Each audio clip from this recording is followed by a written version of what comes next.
Plusieurs médecins nous ont écrit, ils veulent savoir comment est organisée la gériatrie en France. Déjà, j'avais fait une vidéo où je parlais des EVC, où je disais dans le cadre du concours des EVC, on a le choix entre 3 spécialités en tant que médecin généraliste, soit gériatrie, soit médecine générale, soit urgence. Déjà, si tu ne connais pas ce que c'est que les EVC sont les épreuves de vérification des connaissances. En fait, c'est un concours que le médecin hors Union européenne doit pouvoir passer en France pour pouvoir exercer son métier légalement. Alors aujourd'hui, je réponds à ces questions-là, à toutes ces personnes qui veulent savoir c'est quoi la gériatrie. Ne bougez surtout pas et on se retrouve après le générique.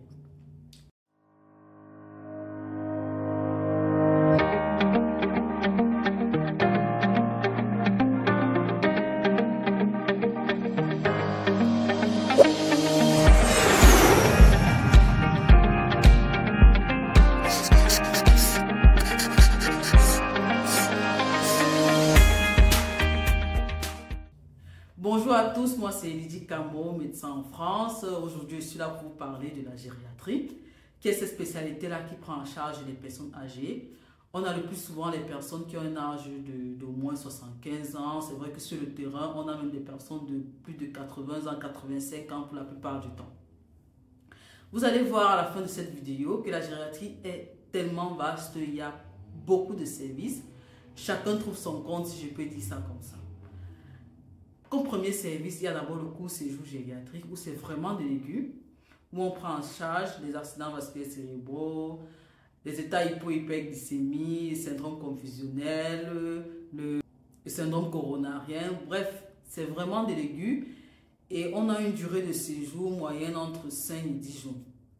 Après le court séjour gériatrique, soit la personne qui est bien portante, elle rentre chez elle, soit elle peut aller dans ce qu'on appelle le SSR, qui est un autre service, soins de suite de réadaptation. C'est vraiment pour la rééducation, c'est la suite de prise en charge et tout pour les personnes qu'on estime qui ne sont pas assez stables pour rentrer à la maison ou bien pour aller en EHPAD. Donc au SSR, les personnes vont durer de 3 semaines à 1 mois environ. Et après le SSR, il y a également la maison de retraite. Donc après, ce qu'on appelle EHPAD. EHPAD, établissement d'hébergement pour personnes âgées dépendantes. Donc les personnes qui vont sortir du SSR, si elles ne peuvent pas retourner à domicile, elles vont aller en EHPAD où il y a quand même une présence médicale, où c'est un lieu de vie, où il y a des aides-soignants, des infirmières, des auxiliaires de vie, des animatrices. Bref, c'est quand même un lieu de vie avec une présence médicale. Et entre SSR et EHPAD, on a quand même ce qu'on appelle USLD, unité de soins de longue durée.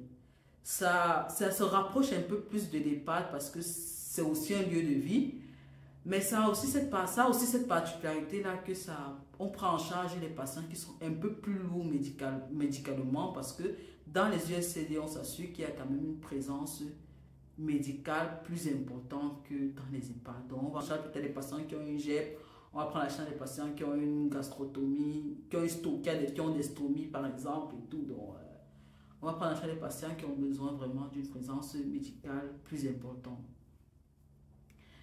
En dehors des EHPAD, en dehors des USLD, il y a ce qu'on appelle les foyers de logement, les résidences seniors. C'est vraiment des endroits où c'est uniquement lieu de vie, il n'y a pas vraiment de présence médicale. À la limite, il y a des infirmiers qui peuvent passer et tout, mais c'est vraiment pas des milieux où on s'attend à ce qu'il y ait un médecin. Et vraiment, au niveau de l'hôpital, il y a un autre service qu'on appelle UPOG, Unité Périopératoire de Gériatrie, où vraiment c'est pour prendre en charge tous ces patients-là qui sont soit en pré-op, soit en post-op. Donc, le gériatre va prendre en charge toutes les autres pathologies, autres que l'intervention chirurgicale dont il est incapable, bien sûr. Donc, ça relève du chirurgien. Mais après que le chirurgien a opéré, il faut bien voir est-ce qu'il y a des complications somatiques et tout. Donc ça, ce sera le travail du gériatre. Et ça, c'est donc l'importance de ce service du POC. En dehors de ça, il y a aussi les services de soins palliatifs. Les patients qui sont en fin de vie. Où on va prendre en charge les patients qui sont en fin de vie.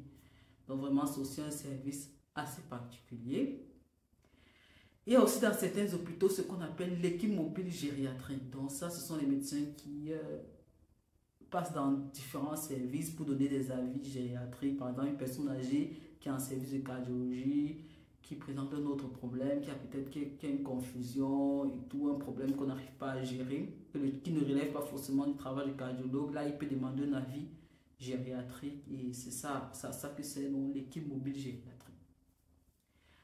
Voilà, j'espère que j'ai répondu à toutes vos questions. N'hésitez pas à venir en commentaire, poser toutes les questions que vous avez. Je suis disponible à vous répondre.